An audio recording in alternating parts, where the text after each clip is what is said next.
శ్రమలు వచ్చినాయి, ఇన్ని బాధలు వచ్చినాయి, ఇన్ని నిందలు వచ్చినాయి, ఎంత ఫెయిల్యూర్, ఎంత తృణీకారం, ఎంత వ్యతిరేకత కదా, నువ్వేం చేయాలి? నేను చెప్పనా, నువ్వేం చేయకుండా అలా ఉండు చాలు, బ్రహ్మాండం గట్టెక్కేస్తావు. నువ్వు ఏదో ఒకటి చేసే పేరు మీదకి వస్తుంది నీకు. ఈ పదం మీకు నచ్చినా నచ్చపోయింది తీసుకోండి. అనవసరంగా ఇది వచ్చిందంటారు, బాబు ఇప్పుడు ఎలాగా, నేను ఏం చేస్తాను? ఏం చేయకు, ఆయనకి అప్పగించేసి ప్రశాంతం కూర్చో,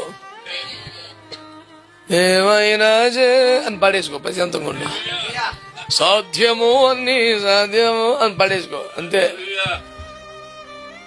నీకు ఇలాలో ఏది పడేసుకో, అంతే. దేవునికి మహిమ కలుగునుగాక. నువ్వేదో ఒకటి చేసే తెప్పలు అవుతుంది, కుదురుకుండా అసలు. దావీదు గారు అంటారు, మన సొంతం కనిపెట్టిన పాయింట్ కాదు అది. నా ప్రాణము దేవుని నమ్ముకుని మౌనముగా ఉన్నాను. ఇన్ని మీద పడిపోతున్నాయి, నేను ఆయన నమ్ముకున్నాను కదా, నేను కూర్చుంటాను అలాగా.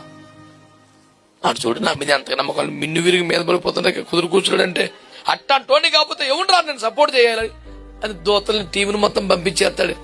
అసలు రివైవల్ అంటే ఇప్పుడు వచ్చేస్తుంది నీకు. దేవునికి స్తోత్రం కలుగునగా.